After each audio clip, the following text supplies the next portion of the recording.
as I make my way. The fact I'm still alive, my claim to fame. It's no surprise I'm on a rise, finna stake my claim. Separate me from the others, cause we ain't the same. Ask my brothers from another, we ain't for play. Time is money, so we got no time to waste. Soon as this thing's moving, it can't be stopped. Blue bands in my pocket, call that juggernaut. In the world today takes everything you've got. Taking a break from all your work sure would help a lot. We should ride together.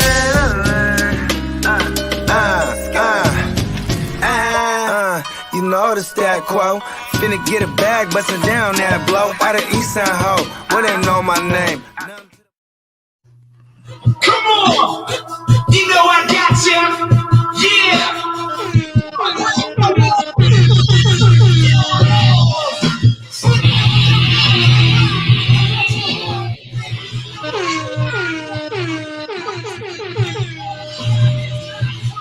Back in the building with fantasy news today. Shout out to the crew. We got a bunch of people up in the chat already. And you guys already know this episode is brought to you by Heisman. Ricky Williams will be in the show. He will be hopping in the show here in a few. So we're about to smoke some of the Heisman tree. Get this Heisman Tuesdays in this thing. You know what I'm talking about? Let's get it. I'll be coining all the fly shit. You know what I mean? Hell yeah. Let's see who's up in the chat right now. We got Marco from the future in the chat. What up? Marco.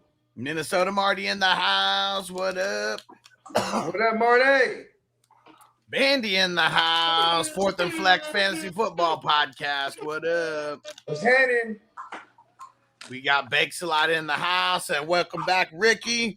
He will be in really soon. I think about 1:30 or so, at least our time. He's going to be in. Let's see. We got our man AJ in the house. What up, bro? What up, son? All right. Better be. Aren't you supposed to be in school right now? Oh no, that's not you.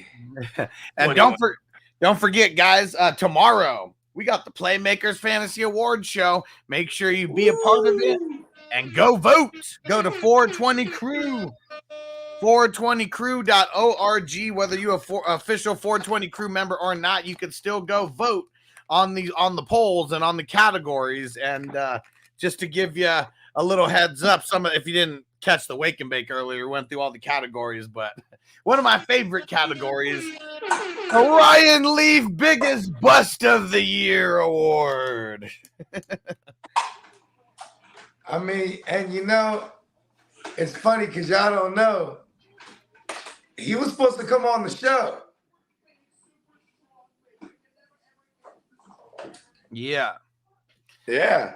All right. We got Hess in the house. What up, bro? What up? Shout out to the Cannabis Guardian Angel.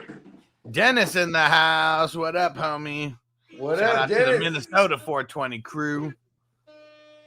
There we go. Our man Derek, he said, I already got my vote in. Let's get those votes in. Vote on all 12 categories, and you can only pick one player per category. Rock the vote. Hey, Beamer Cleaner Marty in the house. What up, bro? Up? Canada, stand up. Yeah. And and look at that. Nelly Nell in here right on time. Minnesota, Canada Marty, and then Nelly Nell right back what to up, back. Nelly Nell? What up? Get ready, guys. We got a dope ass show coming this Friday. We're going to be doing another silver screen breakdown. We're breaking down some film excellence. We got True Romance that we are breaking down. I'm going to be able to do as much of that episode as possible because I got a studio session I can't move. And like I'm moving soon, so I'm in there like every day is possible right now. I believe it. Yeah, but I'll be able to. I mean, and usually my guy lags, so I'll probably be on the first hour at least. You know what I mean? And Derek says, "What is True Romance? What? You've never seen True Romance? All right. So this was the first screenplay, / script that Quentin Tarantino ever wrote, but he didn't have enough. He didn't have enough clout or cash to be able to make this one happen. So he had to sell the script and it's fucking amazing. Well, but what's dope about it is that it's not like nobody didn't want to make that movie. They just didn't want him to direct it. Yeah, they didn't want him to direct it. And you know what I mean? He kept trying to find different people, and like he was fortunate to get it in the hands of everybody it needed to get it in the hands of.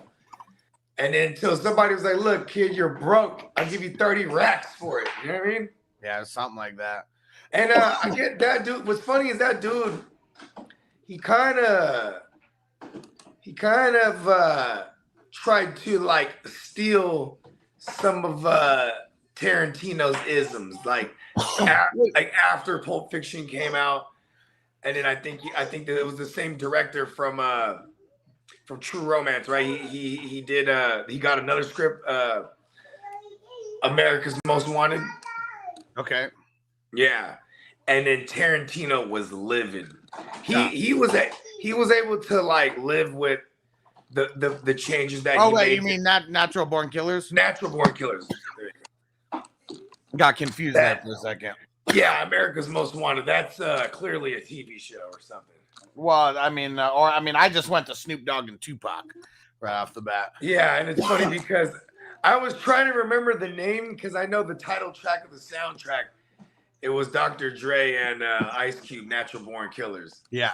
What up, Antonio? You've never seen it either? Oh man, you guys got to go watch this in advance. We got guys like Dennis Hopper and Christopher Walken in it as well, and man, like that.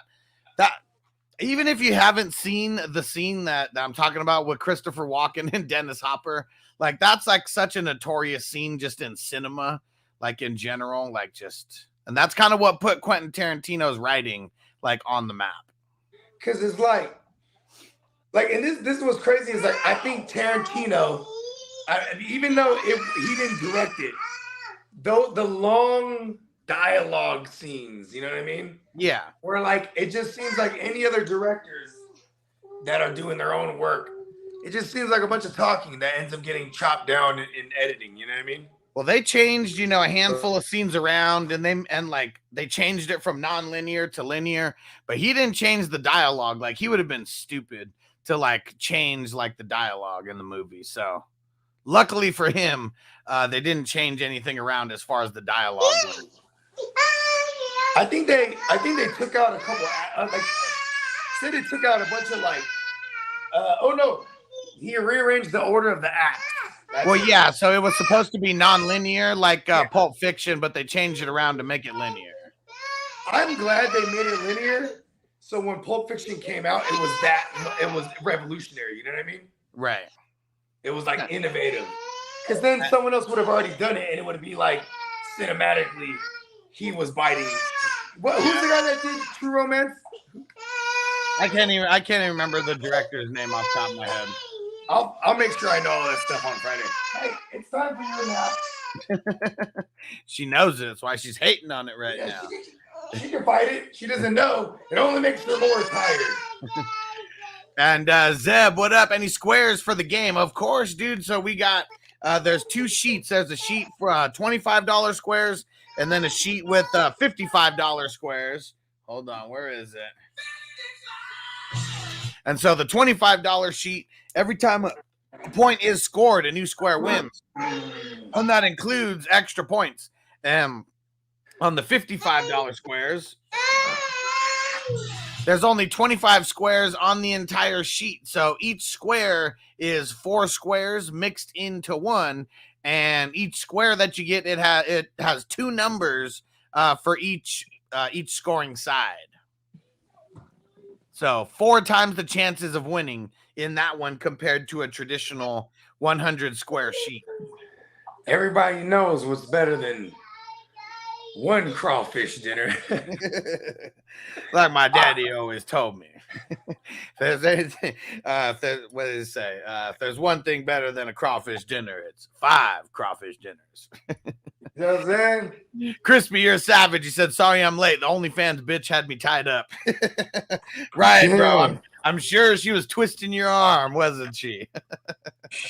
I told her not to give you no discounts no more neither, man. Hey, and shout out to BS Barbarians in the house. What up, bro? What up, BS? Yeah, I can't wait to see you when you come to Vegas for the champ show, homie. Shit is gonna be dope. Yeah, Nelly Nell, tell him. He said, Derek, yeah, man, check out that flick. It's fantastic.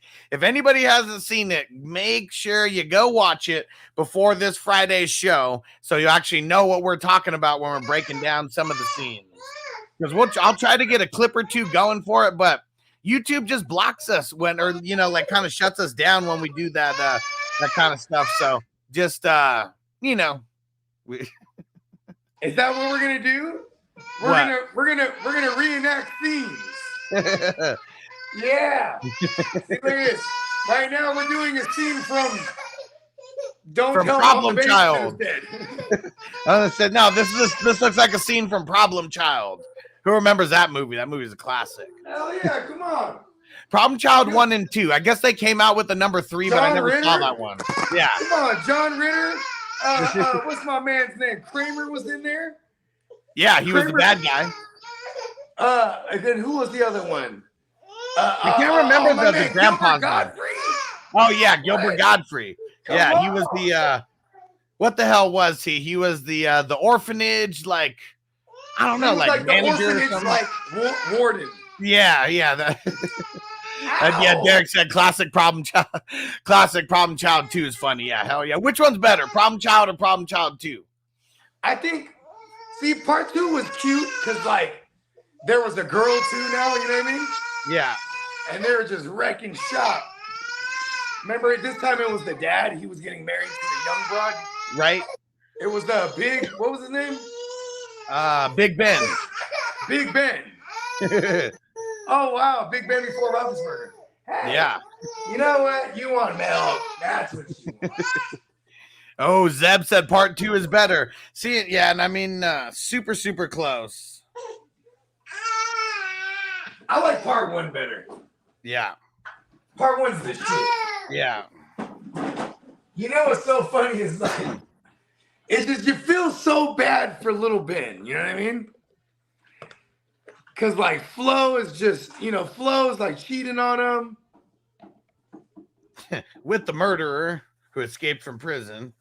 Yeah, because good old Junior wrote him a letter. Man, like how crazy is Junior? I'm just gonna write this psycho, and I'm just gonna write this psycho in prison because he's the bow tie murderer or whatever the hell they called him. He's like, hey, let me get some bow tie swag as well. He starts wearing the bow tie like a psychopath, huh? Yeah. And he's just sitting there cheesing with his red hair and just cheesing because he just burnt down the farm or whatever he just did. Whatever. He was always, and he had hella money. There goes Bogey right into the Matrix. And Derek said Big Ben was funny too. Yeah, for sure. He was on Dirty Work. He was the dad on Dirty Work. So another classic character that Big Ben played. Oh yeah, he was the dad, right? Yeah. Yeah. Hey, dude, that went too much longer after that too, because I think that they all came out in the early '90s, right? The Problem Childs. Yep. Dude, he was getting his money, huh, Junior? Yeah. He'd be like, "I need my $5 back." Remember that? He was like, "Junior, you messed up. I need that $5 I gave you back." He goes in his drawers, hella bread. Can he break 100? He's hitting licks, man. And hey, the little kid is funny though. He licked all the candy too. Licked all the candy about that thing and replaced it with like pickles and whatnot. Yeah, that shit was gross. What's that? What do they call them things? A piñata. Yeah, the piñata. Yep. Oh man, Junior. Oh man. And Zeb said Super Bowl party Sunday. What up? Yeah, we'll be here. We will be here for sure. And Nelly Nell said, wasn't James Spade in Dirty Work? Let me see. Who's James Spade? Is that David Spade's insignificant brother? Yeah, like who is that? Or is it David Spade who we're talking about? Who are you talking about, Nelly Nell? I'm not even sure who James Spade is. David Spade was definitely in there, right? He had a cameo. Was he? I'm trying to think. I mean, because there was a lot of cameos. That's what I'm saying. Even Bob Saget was in there, right? Okay, and he said David Spade. I meant, yeah. Okay. Let me see. No, David Spade was not in there. Hey, David Spade's funny because like he's like the friend where like everybody knows his girlfriend could beat him up. You know what I mean? Yeah. Like, bro, you better go home. Your girlfriend's calling you, bro. Oh, whoop your ass. Dennis said, "Have you ever seen Four Rooms?" Have I ever seen? That's one of my favorites. And yeah, I can't remember the other two writers and directors, but it was like Four Rooms, Yeah. 4 directors, and they each wrote. It was Robert Robert Rodriguez. Yeah. Yeah, he was one of them, and that's the only other one I know. Yeah, him and Tarantino. I don't remember the other two. I never sat through those. I never What? sat through the four rooms. What? I You never just sat skipped through forward because Tarantino's is like last. I never even sat through Grindhouse or any of them joints. I didn't see Grindhouse. I did see the other one though. Yeah, because it was like a double feature back in the Yeah, days. Grindhouse was Robert Rodriguez, and what the hell was the other one that he did? It was the one after Kill Bill. Was it like the alien one? No. Wait, wasn't Grindhouse like a part of a double feature, and then Tarantino did the other one? Yeah, let me see. So one of them for Tarantino, it was Death Proof. That was it. There you go. That's what that was. No. I'm gonna take your milk. Yeah, and I think yeah, it was something like that. I can't remember what the other one. I mean, maybe it was just Grindhouse was the other one, but yeah, it was a double feature, and it was Robert Rodriguez did the other one, and Quentin Tarantino had the Death Proof one, which I didn't even see Death Proof until a couple years ago. It's all right. I mean, it is what you would expect out of a Tarantino movie. You know what I mean? I would expect. Yeah, I've never even seen it, but I swear it's gonna have. Bogey straight into the Matrix. And Bakeslot said my favorite part was when he hypnotized the dog and then froze him. Nippy? Yeah, that was trippy. Yeah, Derek remembers LOL Nippy. Yep. And never seen them either. So Death Proof, I mean that, I don't know. Like, I don't know what was up with that one where it kind of like, maybe it was because of that double feature or whatever, but I totally don't even remember hearing about that when it came out or like anything like that. But I did watch From Dusk Till Dawn. Yeah, that's one that I recently have seen also. Wasn't one that I saw like way back in the day, but solid. It's solid, and how Quentin Tarantino is actually in there acting, you know, really cool as well. Machete, yeah, there we go. Danny Trejo. And Zeb said Sin City was cool with Bruce Willis. Yeah, definitely. Robert Rodriguez. And I know Quentin Tarantino, I can't remember what, he either directed a part or like helped him with one of the, because what is it? It's like 3 or 4 like different, it's like 3 or 4 like big different like storylines. And I know Quentin Tarantino was involved on one of them. Hey, PB and Waivers, what up, bro? Yeah, Marco said never seen 4 Rooms or Death Proof. I mean, if I was gonna recommend watching one, it would be 4 Rooms for sure. Death Proof is almost kind of just like if you need to, you know, if you want to watch, you know, the whole Tarantino like collection and see every movie that he's ever done, then you got to kind of see Death Proof. But that's, I mean, for sure, his the least favorite of I've never seen Death Proof, but I guarantee it has gratuitous violence. Oh yeah, like insane amount of violence. And let's see. Marco said he's never seen Death Proof, but he has it on DVD. That's hilarious. Oh, there you go, Marco. Yeah, Tarantino did the scene with the car. Yeah, where it was like I can't even remember the guy's name, but it was Benicio del Toro, and like he was like dead or whatever, and but then like the guy's like tripping out and he starts talking like, yeah, that's the part that Quentin Tarantino had to do with. And Emil said Sin City, that's the one with Jessica Alba. Yeah, definitely, that's the one. Yeah, but he only did like a bit of like what's that shit called when you like kind of oversee it? I guess co-directing. Yeah, I was trying to think what it would be because I don't think it would be co-directing, but yeah. Oh, and we got him. We got him in the building. Ricky Williams is in the house. Let's show some love, peeps. Let me see. Where is it? There we go. Yeah. Yeah. What up, Ricky? What up? What up, Ricky? Chilling. I'm chilling. How's Arizona? You already out there? No, I'm not going out till Thursday. Okay. Yeah. But you guys got a bunch of events and stuff lined up, right? We got a couple things. Yeah. The biggest thing is we got a watch party. There's a smoker friendly hotel called the Clarendon in Nice. downtown Phoenix. And I'm telling you, I stayed there last week and it was one of those weird experiences where like it's finally a place that looks out for smokers. Yeah. Wow, they got ashtrays everywhere, huh? Free munchies. Nice. Oh, even better. Free munchies. Never heard of that at a hotel. It's real. Wow. Okay, what kind of munchies are we talking here? They got snacks. You know how like when most hotels you go down, or at least for me, most hotels I go down and I'm like, of course I smell like weed and I'm trying to get snacks and they're just looking at me like munchies got you again. But it's nice when you can just come down and they're like, hey, what can we do for you? And you say, can I have some snacks? And they open up the little shelf and they say, we got these. What do you want? And they just give it to you. Nice. What is the go-to munchie? Everybody in the chat want to hear y'all's too. Me, it's gummy bears, gummy things, gummy worms, just gummy O's.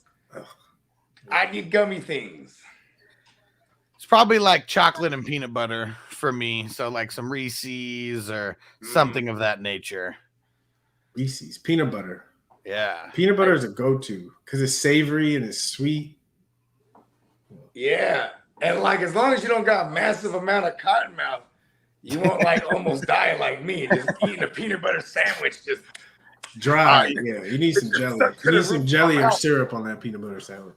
Right? If you like that, what was that Got Milk commercial where the guy like gets a call and he's like got the full mouth of peanut butter? It's Aaron Burr who shot Alexander Hamilton. He knew the answer to the he knew the answer to the trivia. He's like, Burr.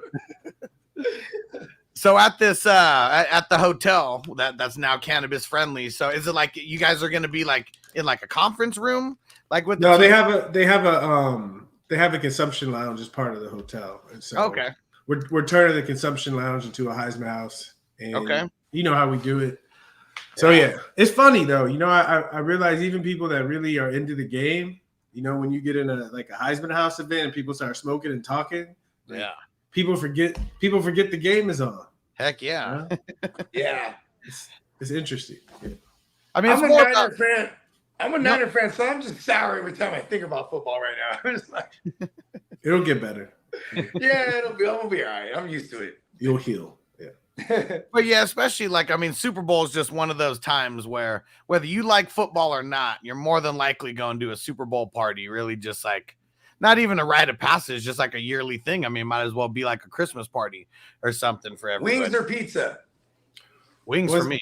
It's mainly because it's most of what everybody's doing. So if you're not doing it, most of your friends are doing it. So if you're a social person, you're probably doing a Super Bowl party.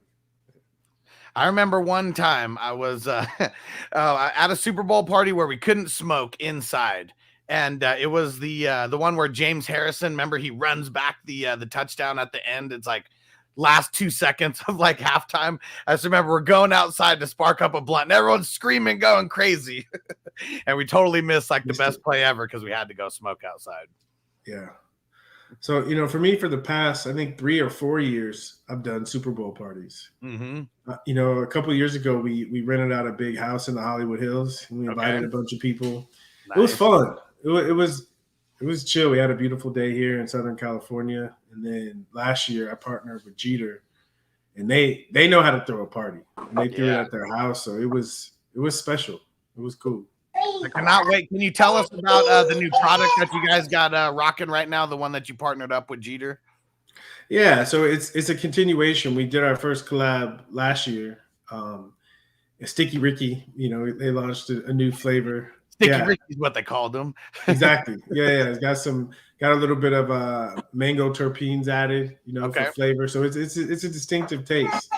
And this year, it's a big like joint, right? Or blunt. It's like a 2 gram or something. It was 2 gram last year. It was 2 gram last year. This year it's 1.5. Okay. And it's a new product that they launched called Baby Cannons. Okay. And it's with live resin, so it hits you. And it's tasty. Yeah. Nice. I like it. And it's cool, like because we did lockers. I got them back there. We did lockers again this year, and this time because it's a Baby Cannon in the locker, they have like the locker was blown up. It's pretty sweet, and just their attention to detail. It's cool. Fun, It's like a piece of art. Yeah, can't wait to see them and try them out. So is Arizona, is that like the first place that those are launching in, or they launch in California and other places also? We're launching in California, Arizona, and also it'll be our first time putting a Heisman product in Michigan. We're launching in Michigan. Yeah. Where at in Michigan? What's the dispensary called? We're launching in a bunch of dispensaries. Jeter, they've launched in Michigan, earlier this year. So they've been doing a wonderful job. So we're using their distribution channels, and hopefully we can figure it out so I can actually get out there in person. Yeah. And meet some people. Nice. Awesome. So your world tour is just continuing then, huh? I mean, I got a little bit of a lull, but it's going to pick up pretty soon here. Okay. Yeah. And my homie Zoo Crew, he said, come to Kalamazoo. If you got any going in any Kalamazoo dispensaries out there? Yeah, I'm sure we do. If there's dispensaries in Kalamazoo and they got Jeter in there, then we'll be in there. There you go. So be on the lookout for the Jeters out there. I just gotta say, man, I thought Kalamazoo was a made-up place this whole time. Like Timbuktu and all these made-up Poconos. Doesn't the Poconos sound made up? Totally does. It's all real places, man. So what do you think about the Super Bowl? Who are some of your some of your thoughts on two young QBs, two young awesome QBs? We got a Leo and a Virgo going at it. Yeah. So what? It's funny. I did an astrology podcast a couple of days ago, and these women, and they're really into sports too. And they have a thing where they bring someone on and they look at a bunch of charts. And so they looked at Mahomes' chart. They looked at Jalen's chart. They looked at the Kelsey brothers' chart. They looked at the Eagles' chart, and they looked at the Chiefs' chart for the organization. And they didn't have birth time, so you couldn't really do a deep dive. But there was enough information that you could see connections. You could see a lot of connections. So this is purely based on what I saw in the astrology chart. Purely based on that is the planet Uranus kept showing up over and over again. And to me, what that means is expect the unexpected. Ooh, okay. Means expect the unexpected. And Uranus right now is at 15 degrees. It's at 15 degrees Taurus. Okay. And Jalen Hurts' sun is at 15 degrees Leo. He's a Leo. Yep. Yeah. And he's a Leo himself too, right? Exactly. Yeah. And so the planet Uranus, which is the planet I'm talking about, of expect the unexpected, is activating his sun. Okay. So the energy of Uranus is going to be in the Super Bowl manifesting through Jalen Hurts. Yeah. Does the king of the jungle, does he show himself in this game? But here's something else that's interesting. Yeah, we're going to see. We're going to see, right? Expect the unexpected. The planet Neptune, another outer planet, right now is at 23, moving close to 24 degrees of Pisces. All right, Patrick Mahomes, you mentioned, is a Virgo. His sun is at 24 degrees Virgo. So right now, Neptune during the game opposing his sun, right? And Neptune is a planet of imagination, right? Magic. It's a planet of magic. Okay. Neptune is a planet of magic. Yeah, it's like if you dream something, and it automatically comes. And you said that was in Patrick Mahomes' chart. The Neptune. Neptune right now. Where Neptune is right now is activating his sun. Okay. Ooh. And so it's funny. I mean, you could even say, in the sky, the god Neptune and the god Uranus are like doing battle, and we're going to see a version of it, at least from the quarterback position in the Super Bowl. It's to your knowledge, like Leos, right? Are they driven by like chips on their shoulder? I mean, like there's the obvious Tom Brady where like, he would just, anything possible. Like we even had a theory that like he got a divorce just to put a chip on his shoulder. You know what I mean? Like, that's not Leo. That's Saturn. That's Saturn. Okay. Saturn is a chip on your shoulder, and maybe and Mars too. And Tom has a very strong Saturn and a very strong Mars. It doesn't come from the Leo. The Leo just makes it bigger. The Leo just makes it so it gets a lot of attention. Leo energy draws a lot of attention. Someone who performs well on the big stage. That's what Leo is. Leo's about performing on the stage. And so it'll take whatever is there and it'll put it on the stage. And so if you look at Tom Brady's chart, the GOAT, it's because the Mars, the Saturn, and the Leo. It's all of them together that creates the GOAT. Because the Mars is the god of war. So that's the ability to go to battle, to think clearly in a tight situation. And Saturn is a planet of work ethic. If you work your ass off and you're really disciplined, okay, sometimes rigid. In Leo, okay, it adds a spark to it.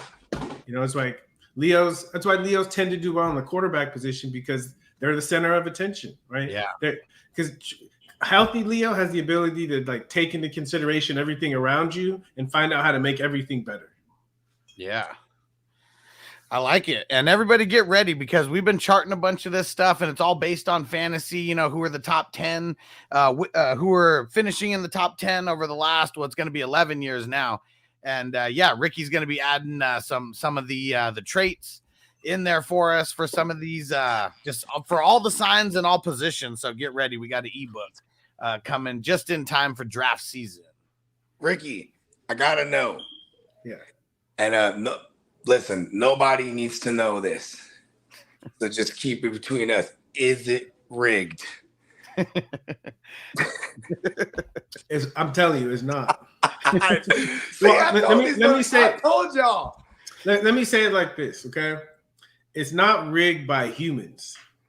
Ooh. Yeah. Okay. There we go. Ooh, it's rigged by the celestial. Well, if you think of something so big like a Super Bowl, right? That whoever wins or whoever loses, there's like huge effects, right? It's huge effect. It's not just the people on the field, right? And so I just think, I realize as a football player, we're just like die on a craps table, Right? There's forces bigger than us, What did you think?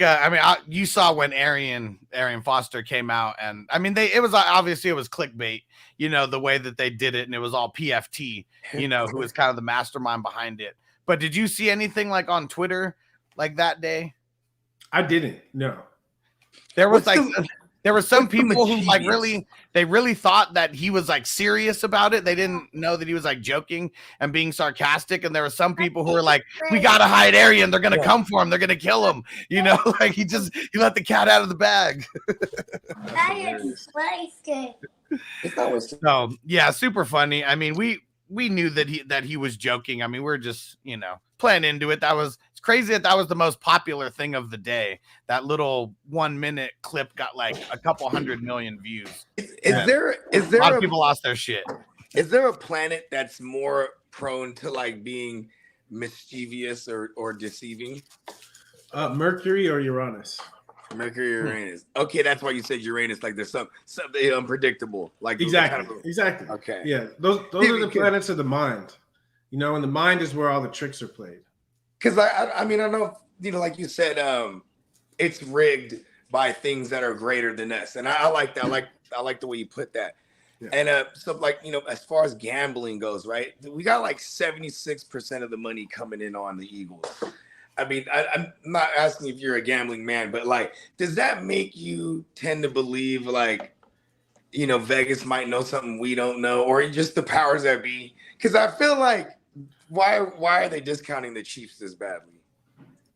So, okay, again, from my approach, and my approach is first from the astrology side, is when I looked at the chart, I just saw like a lot of this kind of underdog kind of could win vibe. That's Uranus, right? Expect the unexpected. Or it could also mean a lot of lead changes. Okay. It can mean a lot of things. It just in general expect the unexpected.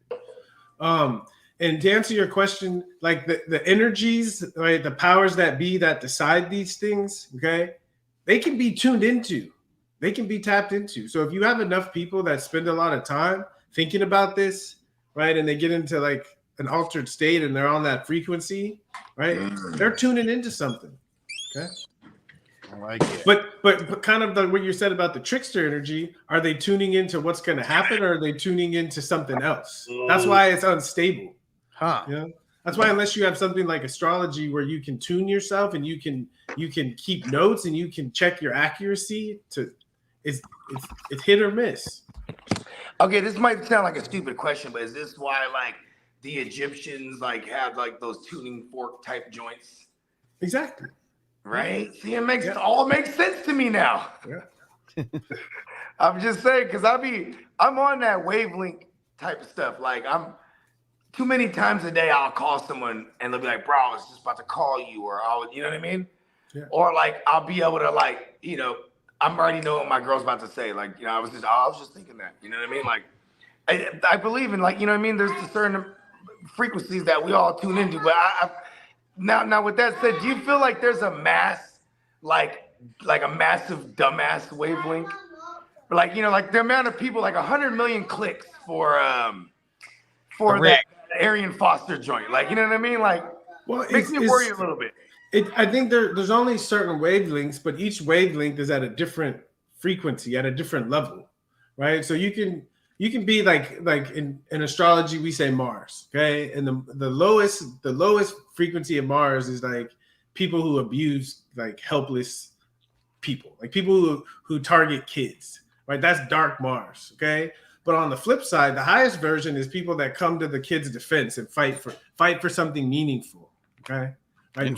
They're all about fighting, but are you fighting in this? Is it coming out in this lower level way, or is it coming out in a higher frequency? And so I think people's attraction to sports, it's a Mars attraction, is because all of us can't feel like heroes in our life that we're fighting and overcoming stuff, but we can watch the game on. Exactly, we can get it out vicariously through our team overcoming.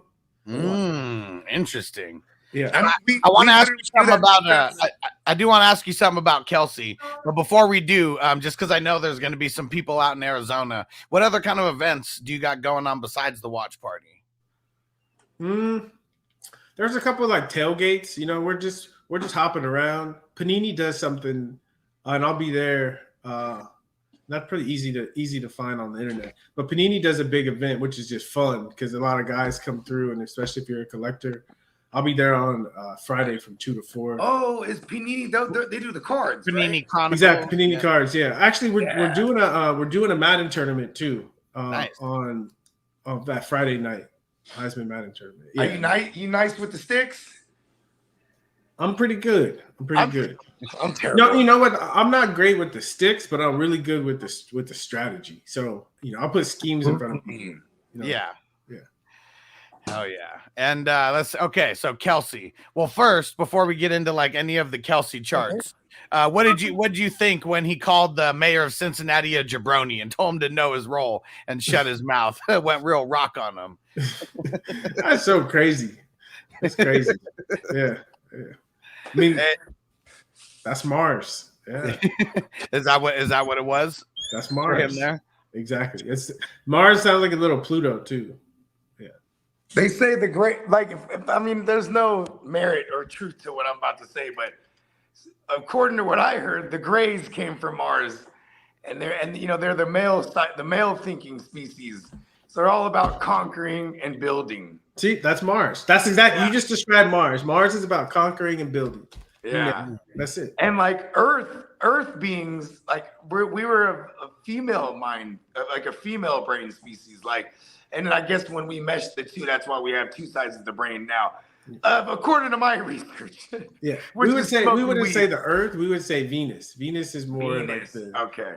and Venus What- is like the Earth's twin. They're about the same size. They have about the same orbit. Now, And they do say women are from Venus, right? Like that, like the song or whatever. Yeah. Yeah. as far as like now because this is being deemed the Kelsey Bowl, now, even though one's offensive line, one's a tight end, they're never really playing against each other, but just for a storyline, anything interesting that you saw in their charts? There was it was kind of what I was saying earlier about the game has big effects for a lot of different people. And if you imagine two brothers, whether you call it bragging rights or whatever, but it's going to be a meaningful experience in their life. And so when I looked at both charts, I looked at which chart had the most energy, had the most stimulus going on in the chart. And it was interesting. So I'm learning how to apply astrology to football. So I'm just experimenting. And so we'll see, but it was interesting. There's a lot of stimulus to both of them, but one of them you could see that there was a little bit more. Whose was the one that had a little bit more? Guess. Jason. Yeah. Yeah. I don't. He's the older brother. He's. I'm not saying. I mean, Travis Kelce is super, super important to the team, and I think either one of these guys goes out. I mean, that almost could make the team lose. But I feel like Jason being on the offensive line and literally like everything running through their run game, at least everything building off the run game. That's why that was my knee jerk to say him. Yeah. When you're running in the NFL, what is it? I mean, is it rare to see centers like pull? No, it's not. It depends on the scheme, and some scheme, and a good scheme takes advantage of what they have. And so if you have blocking schemes where you can block down with the guard and you can get the center moving. Yeah. Yeah, because they do that a lot. Like, you know what I mean? Yeah. Like they're running, and I as long as they don't get behind too crazy in this game, I don't think the Eagles abandon the run at all. And even if they're nice through the air too. You know what I mean? Yeah. So I don't know, like, and I feel like because I maybe I have a knack to like be a contrarian, but the fact that like everybody's on the Eagles makes me want to fade them. But it's also because I liked the Eagles before I knew the world did too. You know what I mean? Maybe that was just obvious, but. And I know you're only here for a few more minutes, Ricky, before you got to move on to your next stuff. But who's your pick? Who's your pick? It's so there's two things that I think about when making picks. One is the X's and O's, the matchups, okay?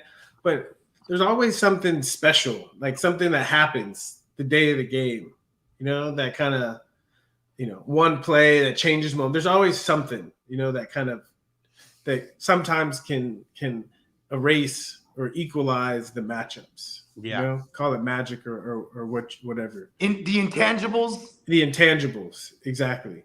And so because of the intangibles, I just feel that the Chiefs are going to pull it off. Woo.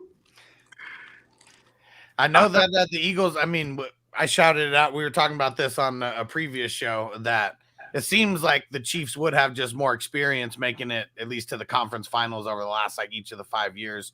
Now 3 Super Bowls in the last 5 years. Man, it just seems like the biggest matchup is going to be that Chiefs O-line versus the Eagles D-line. Yeah. What do you got any thoughts on that specific matchup? Yeah, I mean, I was thinking the same. I was thinking the same thing. I think when Brady beat the Chiefs in the Super Bowl, it was really because the Bucs defense really got after Mahomes for sure. And so I think if the Chiefs can do a good job of protecting Mahomes and helping him feel comfortable, so he's not having to run around and for his life, I think it's going to be hard for the Eagles to keep up. Is there? I mean, the Chiefs O line versus the Eagles D line. That's kind of the low hanging fruit. Is there another matchup? that you're just looking forward to watching? Yeah, I want to see. I mean, I'm a running back, so I want to see the matchup of how each team defends the run. I think that's something that is like people underestimate in the game these days. You know? Yeah, And I think the Eagles have done a really good job, like being consistent, like being efficient in the different ways they run the ball. Everybody running over there. Yeah. Who So do you I'm think? Yeah. I was gonna say, if you take the QBs out, who do you think has the Who do you think just has the better RB room of the two teams? I like the Eagles. Yeah, you got Miles Sanders, Boston Scott, Kenneth Gainwell. Yeah. And then they've had some, like bigger. They've had more experience having bigger, like running games this year. Yeah. Yeah, they're the Chiefs, they throw the ball basically at a 50-50 clip. As versus the run ratio, you know what I mean? But there's something about like the ratio, but there's also this feeling of winning games running the ball. And there's like once you do that a couple of times, is like you gain a level of confidence. Yeah. I mean, and I guess the reason I pointed out with the Chiefs is mainly because like even when the Chiefs are winning a game, they're still throwing the ball. You know what I mean? Like they're not necessarily like, all right, let's chew the clock out, run the ball. Like they're throwing that thing. You know what I mean? Yeah. That's so funny. Derek's a Cowboys fan, and so he loved hearing you pick the Chiefs. He said, "From Ricky's lips to God's ears." Yeah, we'll see, right? We'll see. So, I think, I think the thing that what I'm going with at least is the Chiefs' experience, and I think it's going to come. It's be one of those games where whoever decides the tempo of the game is going to win. Yeah, heck yeah! I'm excited to watch this. This is going to be. I mean, the Chiefs defense definitely, stood up, especially against the Bengals, but both high-powered offenses, but I still don't think it's going to go over.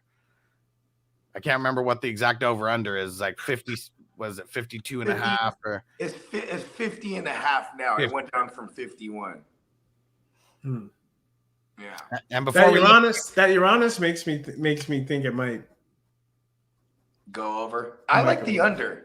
Because I think because the Eagles run enough and like the Chiefs aren't the greatest at defending the run.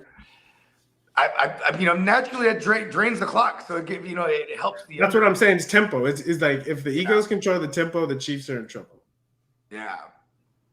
And before we let you go, Ricky, from our man Hess, he said, "Congrats on becoming a grandpa." Oh yeah. Tell us how that experience is like. Yeah, I started young, so it's my oldest daughter. She was born a week before I was drafted. So. Oh, nice. Yeah. And how old were you? I was 20. I was just before I turned 22. Okay. It's like a month. I had my first one at 22. Yeah. And she's 20. She's about to turn 24, and she has her first Stella, and she's born in Boston. And so I flew. It's funny. I flew to Boston to meet my granddaughter, and it was like deja vu. It's deja vu of when I flew in when she was born, because her mom was staying at her mother's house, and now my daughter's staying at that same house. And so it's like I'm telling you, it was intense deja vu. And it was amazing to hold her and to like see generations, because as a guy, like we can't like create something like that, and to see that my daughter, and this baby had my genes, I don't know, and just to think that a part of me is gonna live on. That's cool. Awesome. Yeah, congratulations, too, man.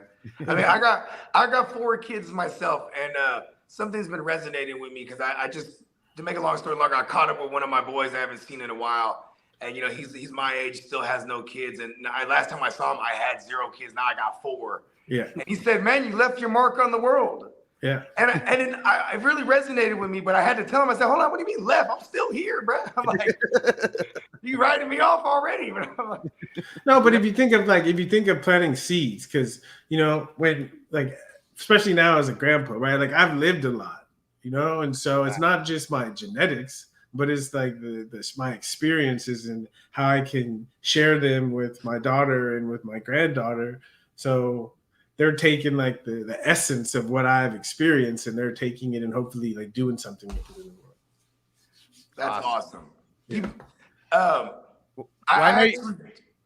know you got to get going, Right. Ricky. Anything that you want to shout out before we let you go? I want to hear you guys' picks before I go. I'm on the Chiefs. I'm on the Chiefs side. I picked them. It's I picked them in the beginning, and a lot of it's because of Patrick Mahomes and the defense really stepping up in the secondary, and so I'm sticking with them. I got the Eagles winning this thing, but because I'm so conflicted and it's Tuesday, I've only committed to the under, and I've actually put some bread on just the under by itself. Got it. Because it's good as a double up, and just to make the game interesting, because you know what I mean? Because I'm just sour right now. I get it. Yeah, you gotta let it heal. Gotta let it heal. Hey, and Juggernaut just came in, and as always, he says, "What's up?"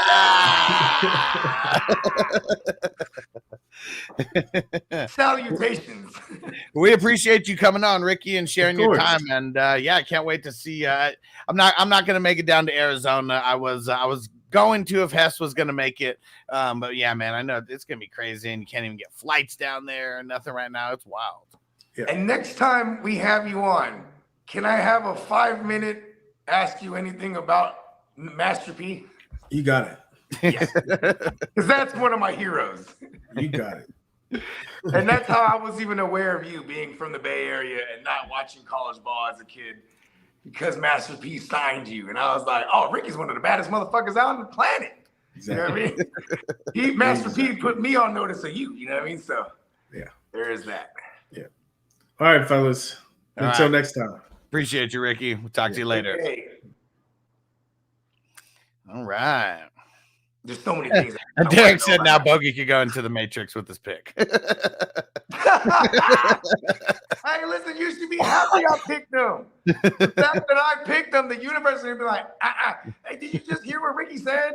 Mars and Uranus is just fucking with me, bruh. Man, there's going to be, just, expect the unexpected. My girl's family name is Maricela, and they call her Mars. Okay. And it just makes total sense. This whole time, Mars is trying to take me to war. Mars likes to gloat, apparently. So we. Yeah, hell yeah, bro. Listen, bro. Hey, Mars is the red planet too. You know what I mean? Uh-huh.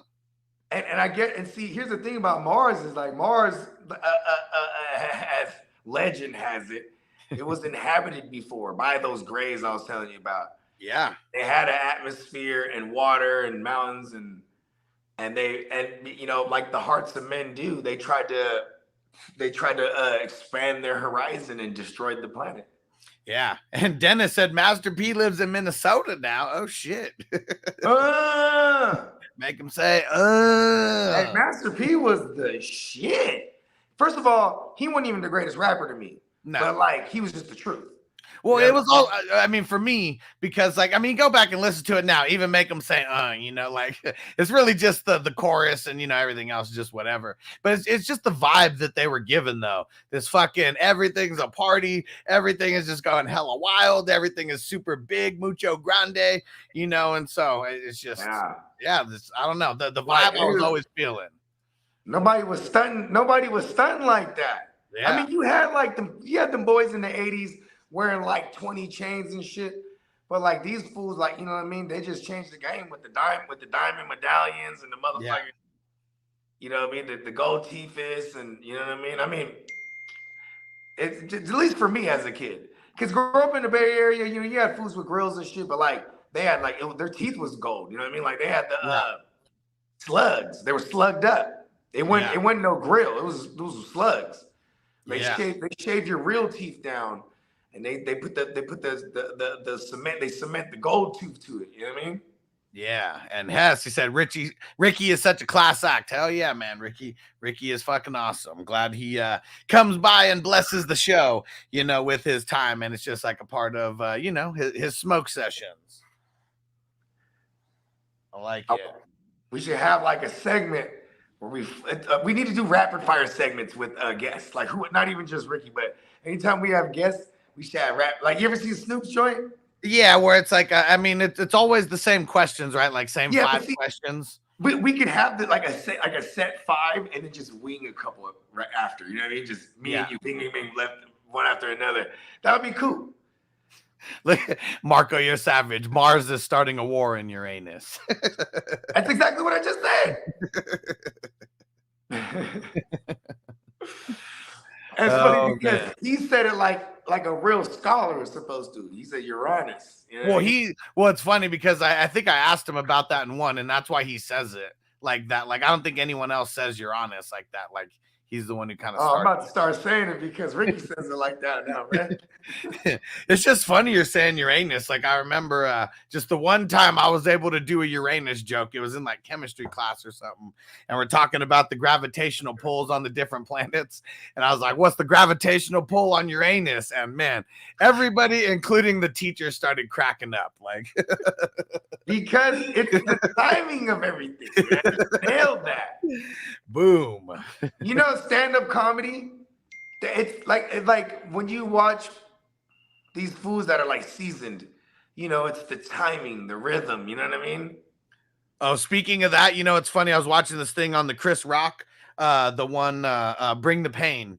And remember, it's like black people versus the N-word, you know, like that's the whole big controversial fucking bit, you know, still to this day, you know, and he was like, man, I'm watching this whole special about it. And it's like people like Trevor Noah and stuff like talking, like giving their thoughts on it. And it was like, that's why he did his special in Washington, D.C. Because he's like, you see the crowd, they understand, they get it. That's why they're cracking up. And then it goes to Chris Rock's brother. And it was like, man, if you would have heard him before he got the timing right with this joke, he was like, just get this. When he first started doing the joke, he was doing it in Oakland and the timing was all bad. Oh, no. Hey, listen, I know everybody knows about fucking like Showtime at the Apollo and they'll tear you up. But Oakland, they'll tear you up. Hell yeah. And so that, like, they said multiple fights got started. He was like, you can't really talk about, you know, like in a place like Oakland, because they really get down like that. That's just how they live. And because you also got conscious brothers that come from Oakland too. Right. Right. Like, you know what I'm saying? Like, you know, you got a large Muslim communities, you know what I'm saying? The Black Panthers started there. You know what I mean? Yep. Like, you know what I'm saying? It's the mecca of black strength. So when you're saying a joke like that, you gotta hit it right. You know what I mean? Yeah. Hey, Clock, you know, so Clock is funny because I had him going down the Norm Macdonald rabbit hole recently also. Yeah. And he asked me, he goes, you ever seen the new Weekend Update? And I was like, man, I do not fuck with Saturday Night Live at all. But he shot me a link. And so now the Weekend Update, it's a black dude and it's a white dude. And they have episodes where they'll write each other's shit. Oh, damn. And, you know, you're doing it live, so it's hell. Or you're like, oh, do I have to read this, bro? He's like, yeah, read it. You know what I mean? It's like jokes that like a black dude could say. Right. Yeah. But he's writing it for the white dude to read. Yeah. Yeah. You know what I mean? Like, it's a joke that he would say, but that's how I hear read this. You know what I mean? Yeah. Because the white dude's ones, when he writes it for him, it's not as, you know what I mean? It's like, you know what I mean? But it's because what's funny is not what the joke is. It's the level of discomfort. Right. And how, like, you know, you'll hear like one or two people laughing in the crowd because, you know, people are seasoned these days to not laugh at inappropriate shit, even if it's funny, because there's just like, we're living in PC America. And I feel like that makes us robots. You know, it's funny because I remember Ralphie May. Love Ralphie May. You know, he's anti, you know, PC, but he's just unapologetically, you know, talks about every stereotype of every single thing. And he says it in the beginning, all right, white folks, I need you to do something. I need you to locate your nearest minority. Okay. They're going to be your go-to. If they are laughing at the joke, that means it's acceptable for you to laugh at the joke as well. Yeah. Hey, Ralphie May goes crazy, man. Ralphie May's fucking funny. And I'm glad I got to see him before he passed away. The one thing that fucking sucked, though, I don't know how long he was doing his tour, but I saw a show that had already released the special on Netflix. So when I saw it, it's like the exact same like bit. But I mean, if you go see Eddie, like I saw Eddie Griffin, and I have seen everything under the sun, Eddie Griffin. I see Eddie Griffin, and he does like a 2.5-hour thing, but it's maybe the first 30 minutes were like new material. Then he just went in seamlessly through old material because it's like a super good dance move that you can hit. You know what I mean? Yeah. And then you just start, now you're free flowing it. So you're combining it into this other dance move, you know, and it's just all different bits that he's had seasoned, but it's like, and then, you know what I mean? You had like jackasses in the crowd that are yelling like the punchlines, trying to beat him to it. And it's like, hey man, let him like deliver it, man. Like, you know what I mean? But see, this one, at least for Ralphie May, like he wasn't going off the cusp. Like this was like almost like, yeah, this is like, you know, because he had that he probably had he had that hour down pat. Right. Yeah. Yeah. Like this was the, I don't remember what it was called, but this is the whatever tour. You know, like remember Kevin Hart, he goes on the Let Me But see, that's the Explain thing though. He's gonna do that same exact. I know, but what I'm saying is it shouldn't have got released on Netflix first. You're supposed to do all the shows and then that shit gets released after. I mean, you know, after the whole tour is done. It's crazy the world we're living in now because Chris Rock, he's on tour right now and he's doing his new hour. Yeah. And there's already people that are coming out like, oh my God. And the way he addresses the slap. And this, you know, there's already reviews. Oh, just work. Yeah, like there's already reviews on this hour, but he's on tour because he's still polishing it up. But that's how much of a boss he is because the first, like he immediately after the slap, he's gonna pick a big venue, you know, in a specific city to like record this after he fine tunes it all the way. Yeah. But he's getting paid the big bucks going on tour doing. Oh yeah, for sure. The hour, right? For sure. And he's still working the hour out. But they said, so it was Tom Segura. He was like, man, I remember seeing him at the store when he was working out early bits, like right after the slap. Yeah. Because you know that's where you start, right? You go to the gym. I'm gonna go to the little clubs on a Tuesday, Wednesday nights, and you know those where you're gonna see those big names bomb because they're going out there trying the new shit. And especially like in the comedy store where like motherfuckers like want to roast you too. Like I mean they're ready. Fuck yeah. And look at this. He's gonna go on Netflix in March, I think. Okay. And so this is how they're gonna go live. Oh yeah, I remember you saying this. Yeah. And so it's gonna be interesting. And that's insane because this is probably why he's been doing the entire hour on the tour. You know what I mean? Sharpening the blade. Yeah, because he's about to hit it with one of them big. I mean, even then, even if it was recorded, like I know they do things to like, you know, for the production, you know, I mean, things that you could do if you're live anyway, switching cameras, you know, and shit like that. But, you know, panning to the parts of the audience that they really want to pan to, you know, shit like that. But yeah, I just feel like there might not even be that much difference because most of these guys, I mean, that they already got that hour fine tuned or whatever by the time they record it. You know, it's crazy because I know if I dedicated myself, I bet you I'd be a stand-up comedian because I can bullshit 45 minutes. I have like maybe 15, 20 minutes of solid shit. And then the rest would just be crowd work and bullshit. I mean, we do this shit every day on here. It's hilarious.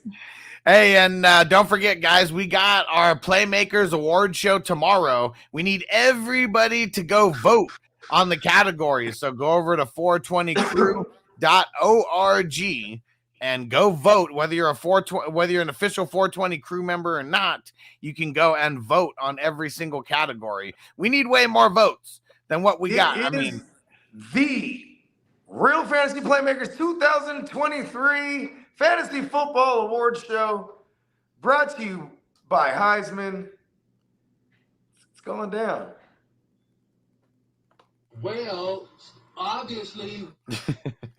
I cannot wait. So I'm going to start working on some of these like video clips and stuff. And and we got guys like Antonio. So we are going to have a couple people who are going to be sending in videos so they can announce some of the like he's announcing the Ryan Leaf biggest bust of the year award. And the nominees are, you know, and then he gives a little something in between. But yeah, this is going to be super, super funny. And oh, damn it. Let's see. What'd Crispy? Dang it. All right, let's see. Hold on. Crispy sent me a picture to share with everybody because he's rocking his swag. Nice. Hold on. Get that hype and thing.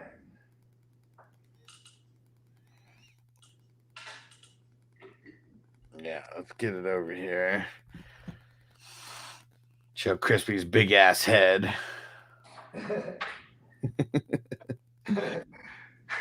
with a big ass dome like that, you know he got a big brain. Probably got psychic abilities. Oh, damn it. And I got to convert this to JPG. Man, this stupid, I don't even know what the hell this stupid HIEC shit is. Just super annoying. That's what it is. HIC. HEIC is the file type. Oh, it's a file type. I thought you said it was like one of them new pronouns. I was like, damn, how many pronouns have we got these days? I don't even know if I'm a regular like human male anymore. I think they might have changed up my category. Here we go. Let's show everybody how Crispy's representing over there. Yeah, it actually fits him. Ah. There we go. There we go.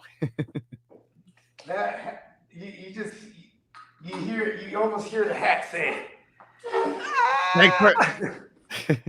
Thanks for the reminder, Dennis. He said, plug that T-shirt of the month club. There we go. If you guys don't know, we got a 420 Crew T-shirt of the month club where you can go sign up right now at 420crew.com. This is going to be a Hustler Peacock collab on all of the shirt designs. The first shirt is going to be getting delivered in the beginning of March. Go sign up right now. Anybody who signs up now, you'll be number 2 to sign up, and you get 420 entries into the Super Bowl raffles that we are doing. So go to 420crew.com. It just brings you right to a checkout page, and then you pick your T-shirt size. It's $40 for small through extra large, and then it's $45 for double X and triple X. And Crispy, I'm going to add a 5X section in there for your big ass as well. I don't even know if 5X would be big enough for Crispy. Yeah, Dennis said I can't be the only one rocking the 420 Crew shirts. Definitely not. You guys don't want to miss out because you're not going to be able to buy these shirts like at all, like just outside of being in the club. So I think we'll have some if you're making it to the event in August. Don't forget, guys, get in your deposits for the August show. It's August 18th, 19th, and 20th. If you're going to be staying at the mansion, hit me up and I will let you know pricing on it. But it's for a solo room, $1,500, $750 for a shared room. And we got guys like Sir Bongs and Antonio and Derek and Bogey. Why don't you tell them about your boot camp? Because if you're staying at the mansion, you're going to be taking part in Bogey's boot camp. It's G14 classified, bro. you have to be on the other side of the fence, or else you just can't tell them about it. So make sure to book your spot. I tried to get him to deliver some of the class. He's not high enough yet, is what it is. If he was on mushrooms, he might have started spilling. Luigi, on the other hand, he'll spill all the trade secrets because Luigi was so arrogant. He was like, I'll tell you how to do it because you'll never be able to do it like me. And yes, Duke Crew is going to be there at the mansion. Also, Spencer the Guru is going to be there at the mansion as well. And we're going to get an offsite Airbnb that's a little bit cheaper as well. You will have to take an Uber, back and forth, but it should be within a mile or 2 radius from where we're actually staying. So it'll be super, super close as well. So for anyone who wants to save a little bit of money on the hotels, because you already know hotels, sometimes they get a little pricey. We got options to share rooms and all that. I'll let you know something that I am doing. Part of the boot camp, we're going to have one of them bikes with the basket on it, like San Diego. And then, somebody's going to be going back and forth picking up peacocks from the other. Yeah, it's only a mile away. But they'll pay you $100. You know what I mean? Hell yeah. It's much more than an Uber, but why not for the laughs? You know what I mean? Hey, parolee in the house. What up, bro? What up, parolee? And Alan said, what video game would you want to spend a week living in? Street Fighter. Easy. Next question. Man, you getting your ass whooped though in No, Street fuck Fighter. no, bro. You're gonna take some hits. Oh, man, bro. You're gonna be taking some hits. It's Street Fighter. I'm fully aware of this. Come on, bro. I'm trying to beat Adam Bison. Let's go. Oh man. Let me see. Yeah, you guys remember Leisure Suit Larry? Yeah, hell yeah, I remember Leisure Suit Larry.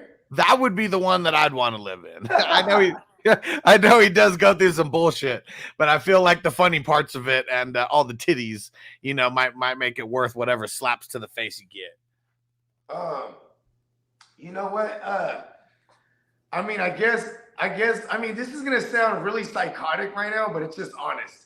I guess it would be like Vice City, and I would just run around murking fools. Multiple people said GTA. Minnesota Marty, and Derek said I'm GTA. I'm taking the police on one. I'm still a helicopter. You'll never take me alive, coppers. It was almost like a rite of passage to like go pick up a hooker and then go kill her and get your money back, like right after in the game, right? There it is. Grand GTA was like raising, the psychopaths of America. You know what I mean? Sure. And Devo said, how far is the mansion from the Strip or Fremont? Super close to the Strip, like within like 10 minutes. A little bit farther away from downtown because we're on the south side of the Strip. That's just the nicer side with nicer houses on the south side. So it's probably like 20 or 25 minutes away from Fremont. And it's probably like 45 minutes on bike and carriage. Oh, fuck no. Way more by bike and carriage. Fuck no. That's 20 minutes of like being on the freeway. 15 minutes of being on the freeway. Let's go. Yeah, man. They wanted no bogus boot camp. They were ready for the bike and carriage. But super close to the Strip, like hella close. Ooh. Like might not even have to get on the freeway, like that type of close. Hey, okay, here's another one. I'd be in Super Mario World, bro. I'd be Luigi, and I'd be fucking with Peach, Princess Peach on the low.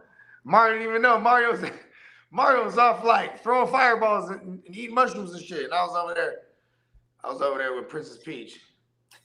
And Bakeslot said, so are Vanessa and Mrs. Bogey planning a ladies retreat while we draft. So the thing, Vanessa might be holding down one of the booths like at these events because we're going to have a handful of like 420, vendors who are going to be there and like, just food vendors and things like that. And so, yeah, we'll see.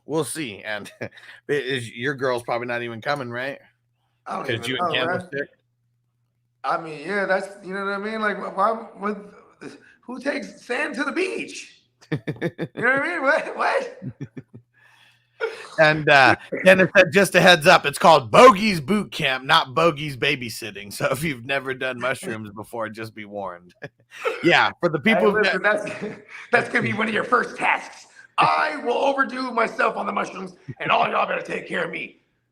Yeah, because it is definitely going to be micro doses being passed out if it's novices, who've never done it before. That's for sure. And Crispy said, important question. What about the hookers? Wouldn't even know code or nothing.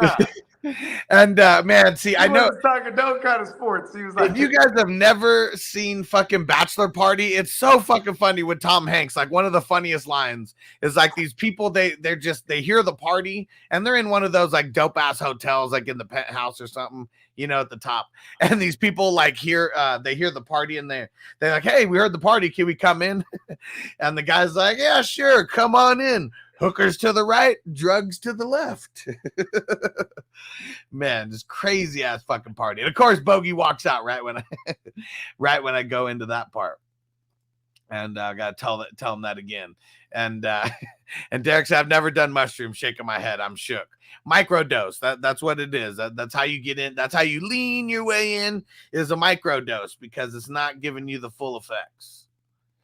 And Juggernaut said, have y'all seen the recent SNL skit on Mario? It's hilarious. Must watch. I have not. Marty said I'd take a 5G microdose. Antonio said, I've never done shrooms either, Derek. There we go.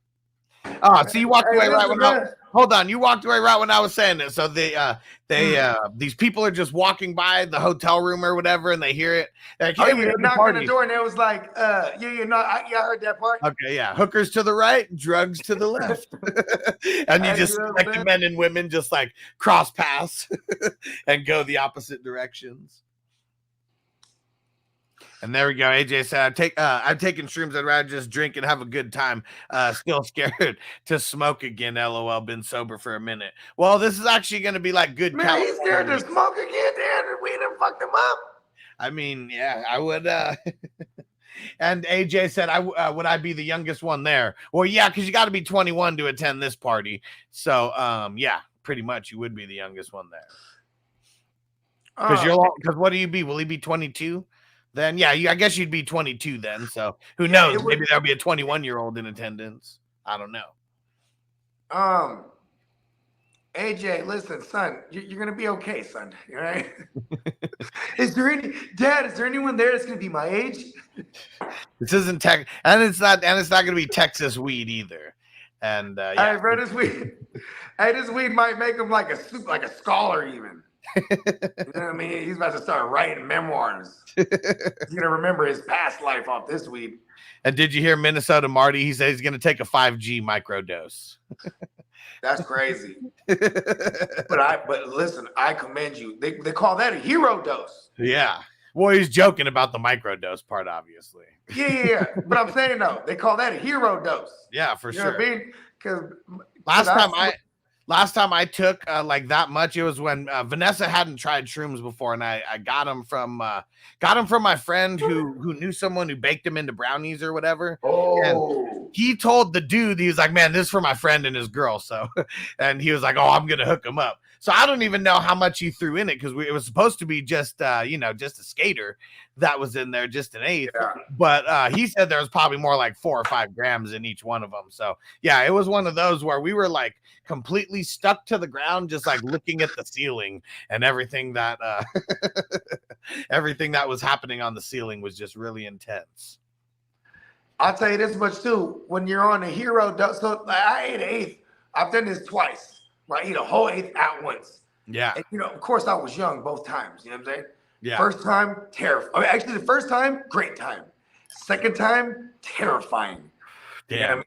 Because I was with another homie who was he was having a good old time, and like we go outside. We were inside like playing Street Fighter, and like we're just at the studio. We're hella shrooming, and we go, and he's like, "Oh, let's go." He wanted to get some drinks, and that was the whole thing. Like, "Oh, let's go get some drinks." Kind of like. I want to water my shit down a little bit. I'm geeking.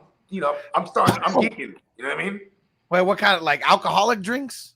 Yeah, like I was like, I need to get some drinks. Like I need to level this out or something. I'm geeking, bro. Yeah, I'm out there. I'm in mushroom land. Yeah, and I walked outside and the sun is going down. You know what I'm saying? But the sky is like lit though. You know what I mean? Like how when the sun's going down. And it'd be like, I call it God's painting, you know what I mean? Where it's like you see like the oranges and the pinks and the purples and you know what I mean? It just lights up the sky. And it was red, but it was like red. It was probably like pink, but it's like red. And I'm out there, I'm like, hey, bro, the sky's fucking red. What up, chaotic? And I'm tripping. You know what I mean? I'm like, damn, bro, the sky's hella red, bro.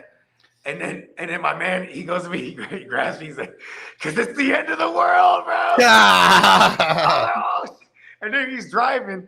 And first of all, my man, shout out to my man Mike Dees. It's crazy because he can just drive. He's just driving, bro. And then we'd be at the light and he look over me, end of the world, bro. I'm telling you, bro, live it up right now. It's all gonna end. And he just kept fucking with me. And bro, I couldn't get over it. I was just thinking about all the things I didn't do in life. I'm probably like 21 at the time. I didn't have my first kid yet. I definitely want to do a show where we reminisce about some of these crazy mushroom stories. The one that I can remember that, I mean, it wasn't super crazy not super intense. I mean, this is already like maybe like the 4th or 5th time that I'd done it. First time was when I was like 17 or so. This is maybe when I was like 22 or something. And we were right by the beach, and we take the shrooms. We walk down to the beach, right near the beach, boy, smoking hella blunts just by the beach. Just like vibing. Feeling hella good. They start kicking in like when we're actually there because we eat them. We smoke a little bit like at where we were, the hotel room or whatever, and then we walk down to the beach. And we're smoking probably for like an hour, like maybe an hour and a half, like something like that. And this entire time, like the moon is like slowly like disappearing until it's finally like disappeared all the way. And like there's 3 of us there. And we look at, I was like, man, did you guys see that shit happen too? Like clouds? like the clouds covered it? So apparently it was a once every 90 year like eclipse. And we just happened to be there. Oh, like on that. Y'all didn't go blind? Oh no, it was one of them lunar. No, it was at night. Yeah, it was it wasn't a solar eclipse. Right. Yeah, lunar eclipse, right? That's what you call it at night. Yeah. So it was just, I mean, it was just super trippy that it happened. Well, no, I think it's not just because it's at night, it's because it's the sun's shadow. I mean, it's the earth going over the sun, covering the sun with the moon, right? Or no, you're right. So our covering shadow, the moon with the sun, Earth's shadow is casting onto the moon. Yeah. So it disappears the moon. Yeah. And apparently it only happens like once every 90 years or something that this specific one like happened. And we just happened to be there like watching this shit on mushrooms like while it happened. If I was able to go, if you were able to live to be that another 90, or at least write a letter that pass this letter down to all the on this day in this day, go to this spot. And you will see a phenomenon. and then they'd be like, when they finally saw it, they're like, wow, that was our crazy great grandpa Bogey.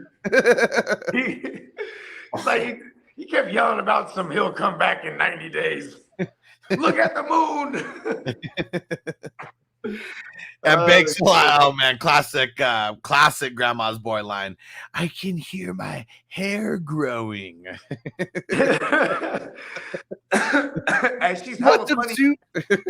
In that TV show, she's hella funny.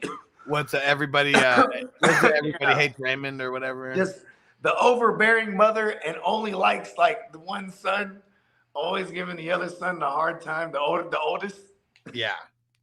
What is everybody loves Raymond? Is that what it is? Or yeah, I mixed it up with everybody hates Chris. Yeah. No, okay, going back. What were we talking about before that? Something about mushroom shit. Yeah. Yeah. Well, I remember the first time that we did mushrooms. Like, man, I was tripped the fuck out when we actually went outside. Like that just must not have been a good spot. Like the vibes were all bad. Like I remember, so it's the first time I was there shrooming. We was all 16, and we were doing it. We were doing it at the park, and we used to kick it at this elementary school and smoke weed. I know it sounds bad, but like that's what we used to do. Like after school, I mean, they would be gone. The kids would be out of school at this time, obviously. But like we're at this motherfucking elementary school, and the liquor store is around the corner. So we're like, and then so I go, hey, who wants to go on a mish? I'm about to go to the liquor store, and then they're like, so the homie, he comes with me, right? And what's crazy is like we're trying to cross this street, and we're about to jaywalk because we could veer left down the sidewalk, down this road called Aborn, and then hit the crosswalk, only to come back up on the other side and go to the store. So we're just we're gonna run across this fucking double lane, double street, you know what I mean, intersection. Yeah. And that shit was mad difficult. And what's crazy is my guy. You know what I'm saying? He decides to go. Like, he's playing his own version of Frogger, right? He's like, all right, boom, he goes. Everyone just starts like, man, they're stopping the cars. And, he's stopping traffic because he's running. So I'm just like, I just run by behind him. You know what I mean? Like, clear the way like a fullback. Oh, man. We could have died that day crossing the street to get candy, I'm sure. Or whatever the fuck. Canyon 40s or whatever, because at that liquor store, that was the hood joint. They used to let me buy the joints over there. You know what I'm saying? Dumbass young. Antonio said, I'm gonna bring some Abba-Zabbas to the mansion because you my only friend.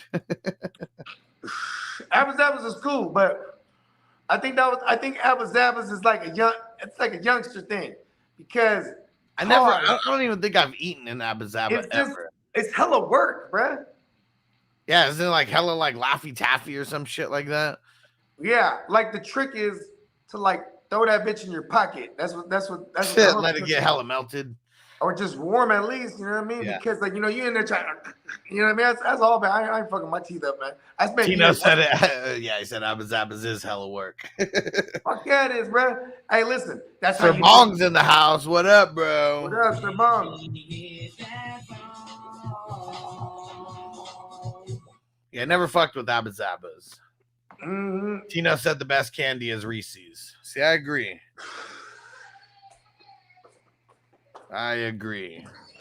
Hey, Mike Joseph in the house. What up? Smoking a couple more bowls, and then we're getting up out of here. If you guys didn't catch when Ricky was on the show a little bit earlier, after the show, just go rewind. Be kind, please rewind, and go back and check it out. We're gonna cut the part when he is coming into the show, and upload that as well. Just try to get a few uploaded clips now out of all this. And Tino said peanut butter and chocolate just go hard. I love it, bro. And Take 5. Y'all had those Reese's. Dang. I don't think I've had the Take 5, but what about the fast break? Hey, the Take 5 goes crazy. I never had that. I had the fast break, and that's like, I don't know, like a bar version of like a Reese's cup.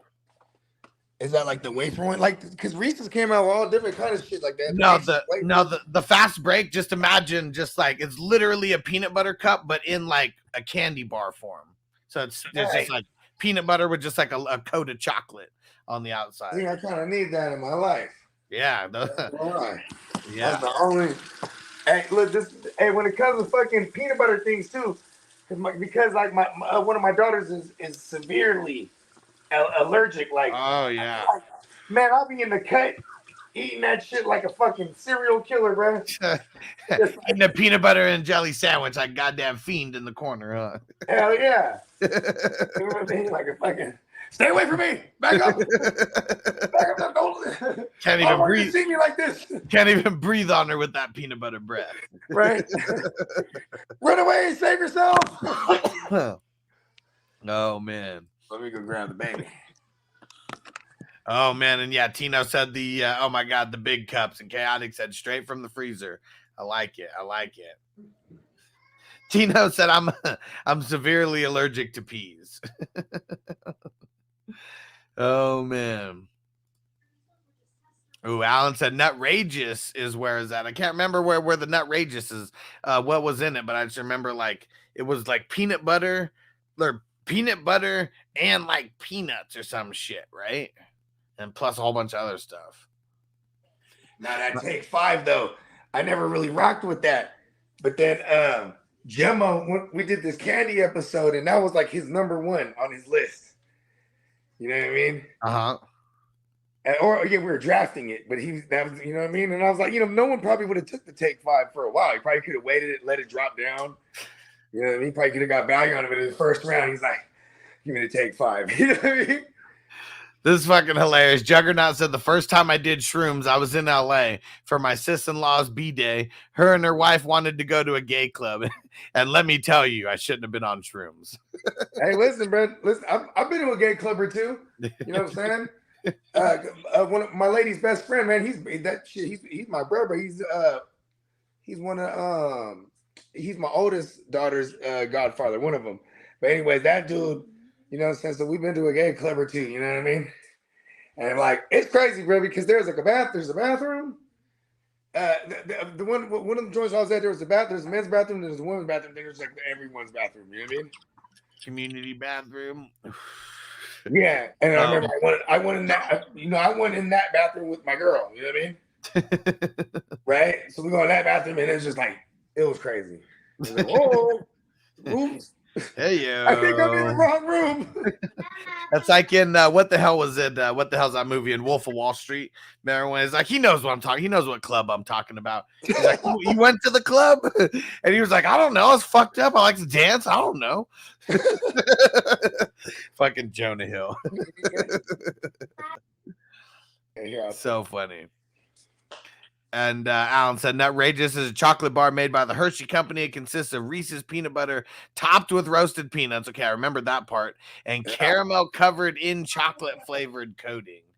Hey, listen, bro. The Nutrageous goes crazy, right? Bakes a lot. The Nutrageous sounds like a bukkake porn site. It sounds like it's probably like it's one of those ones you can't be like a dude. Like maybe they're marketing into a different certain market than huh? Maybe. The Nutrageous.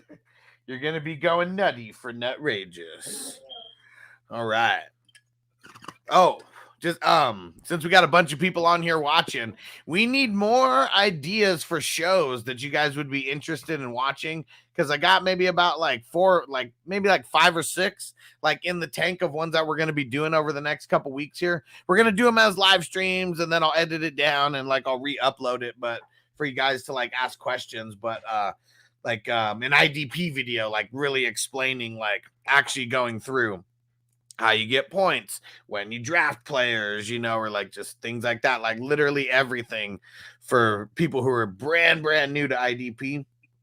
We're also going to do redraft versus dynasty leagues and the differences between the two, because I like both. I mean, you better, just because we get to keep it going all year, and we'll break down the pros and cons of like each one.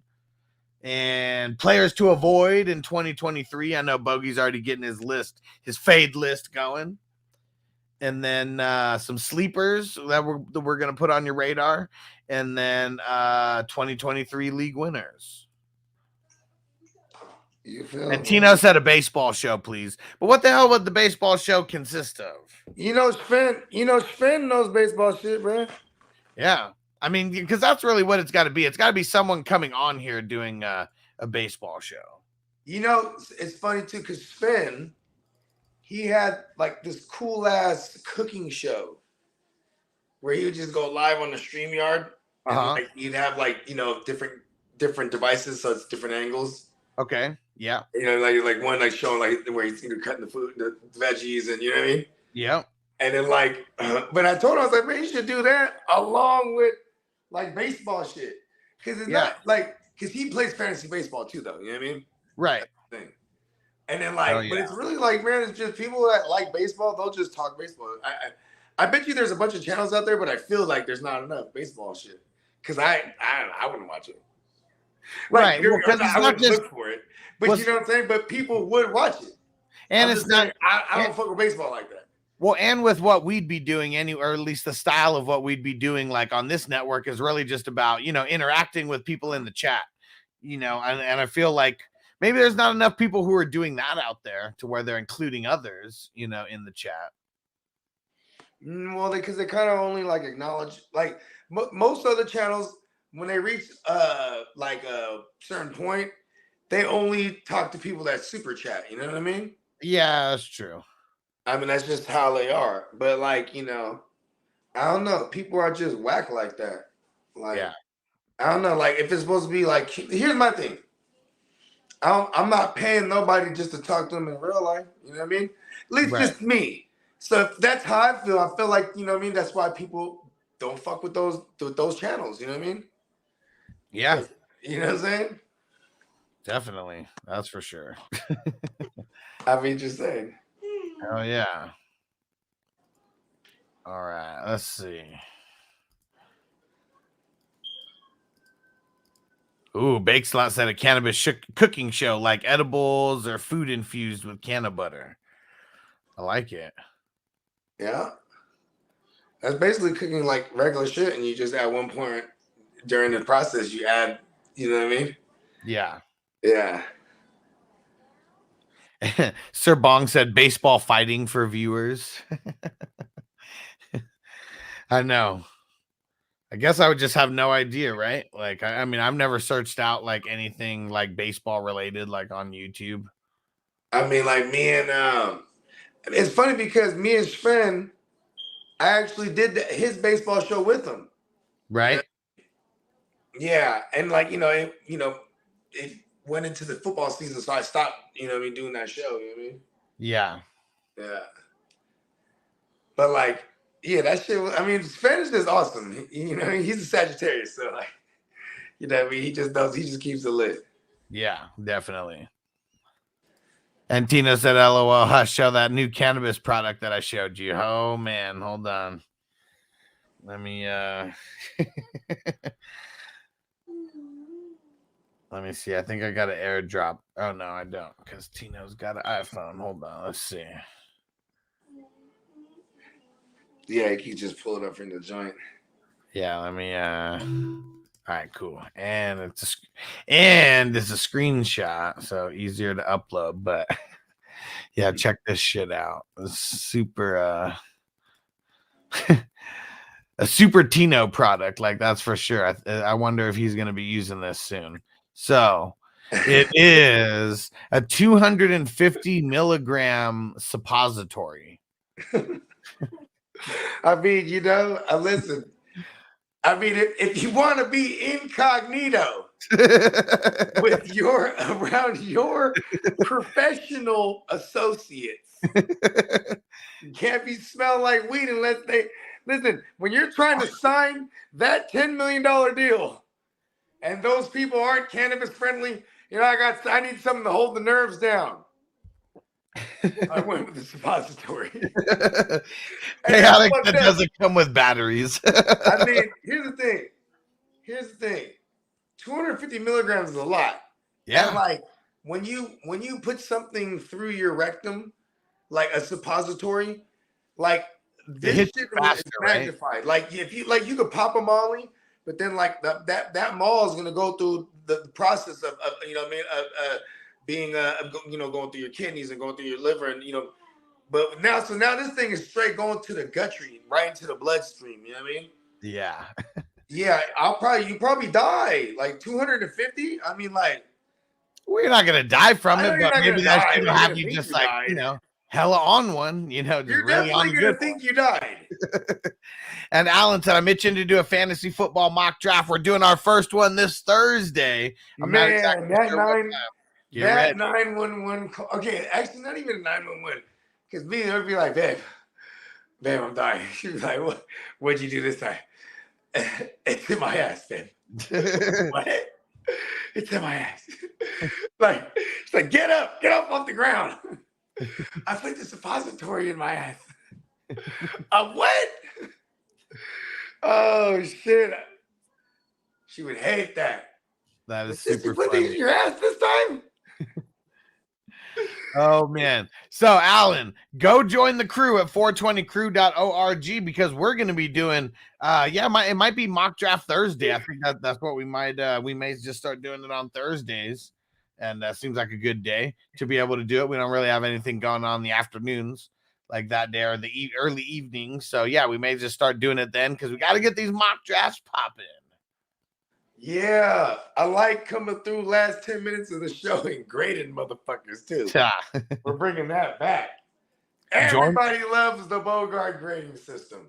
Join the crew, Alan, because the invite links are only going to be sent out through Patreon. So you got to be a member over there, 420crew.org. Peace out, Derek. We'll see you next time, homie. Peace. And Chaotic said join number 17 and then we can mock. Yeah, I mean, this one will be because I'm sure some people are going to want to get in the mock who are in the leagues. And we got 3 leagues that are going to be starting here throughout the course of February. 2 are starting the week after the Super Bowl, so next week. And then one of them starting kind of at the end of the month. The start date on that is TBD as of right now. Hell yeah, Antonio. We already know that you're going to do some mocks. Everybody who is a 420 crew member, make sure you download the Patreon app because we're going to be doing way more through there than through any other place anymore. It's the easiest place to point people to. And Yeah, it's a place where literally anytime I post something, as long as you have the app, you'll get an update about it. You'll be able to get to it real quick. And we posted all those polls for the Playmakers Award show that is going down tomorrow. Make sure you go vote. I'm gonna refresh this page, see if we got any more votes since we started. Looks like a couple more, but we need more. We need more. So make sure you go vote over there, 420crew.org.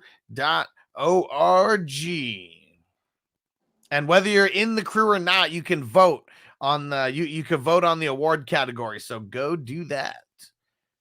And if you're having an issue like finding the post for whatever reason, at the top, it shows all the different categories or the different tags. And you'll see a tag for the 2023 Fantasy Awards. And so if you click that, it'll get rid of everything except for those.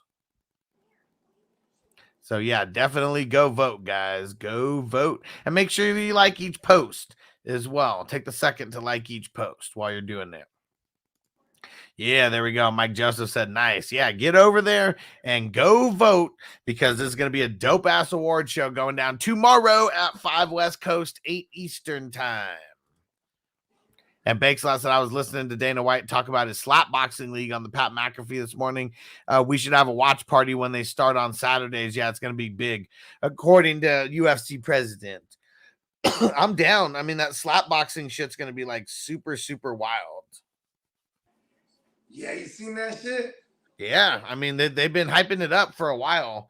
At least like, it's like they're getting. I don't know. I don't know if it's like, is it slap boxing or is it just where they slap? No, yeah. I mean he said slap boxing league, but I'm assuming it's the you know like the women in the women's slap leagues or whatever the fuck. Like, yeah. Damn, it's gonna be wild. It's gonna be hey, wild. Dana White is a fool. He totally is, but people are gonna love this shit. Yeah, he was on McAfee talking about that shit earlier. Yeah, that's what what Makes a Lot said. Yeah, I just it was in the background, so I didn't really. I don't know. I was like, what? He's doing some slap shit. But I remember we actually covered that on FNT one time. Yeah, because that was just recently. He just bought that shit. So this is like the first event now, or what? Well, he said Bakeslot said it's going to be a Saturdays thing. So I wonder if it's going to be like, yeah, I wonder I wonder because I mean UFC's on Saturdays also. I wonder if it's going to be part of the UFC show, if it's going to be on before it. Yeah, super curious. Didn't he sell UFC and he's just like the president or something? Yeah, he's not the owner anymore. Yeah, so he's smart because he'll probably have them license it to him. Yeah. Or not license, he'll license it to them. Right. Like if it's gonna be on their show, you know what I mean? Yeah. Yeah, I'm not sure how much he got paid when they sold, but I mean his net worth is 500 mil right now. Damn, that's crazy. Not even $1 billion. Nope. And Crispy said, I need to move to Vegas. You would love it in Vegas, Crispy. You would love it in Vegas. Don't do it, Crispy. Vegas is a wild place. I'm sure he's been. Hey, Crispy, hella old. He's like, man, back in my day, Vegas was like the old Vegas, like the old West. Oh man, yeah, that's yes, it's crazy because even the first time I went, 2007, I mean, it's changed so much since then. Super wild. All right, well, you know what? I think now might be as good of a time as any to wrap this up. So yeah, what are we gonna do? We got nothing else today. We got FNT tomorrow, and we got the Playmakers Award show tomorrow. That's going to be dope. And then Thursday, we got FNT, and we're going to start doing Thursday mocks as well. And then we got, what's it called? True Romance on Friday for the silver screen breakdowns. That's gonna be hella dope. Yep. Yeah, smoke a bowl on the way out of here. And Dennis said, "Smoke a bowl." Here we go, smoke a bowl. And Crispy said, "I have old friends in Vegas. I know people." I believe it, Crispy. I believe it, because I'm sure you were like the bouncer / bodyguard for a lot of people in your day. Maybe Hitman. He's a guy. He's a good hitman because he'll dispose of the body well. Because he could just pick up like 3 bodies at once, throw it over his shoulder. 5 minutes. Big old mountain man.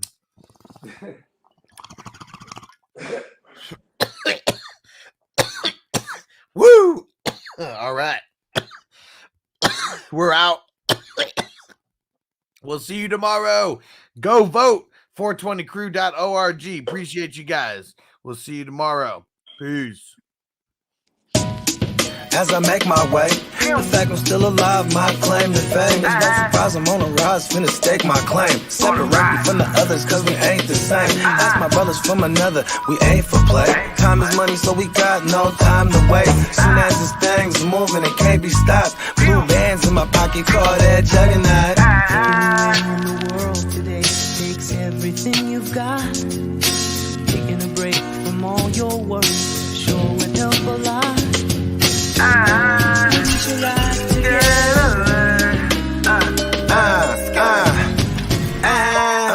You know the stat quo. Finna get a bag, bustin' down that blow. Out of East Side Ho, where they know my name.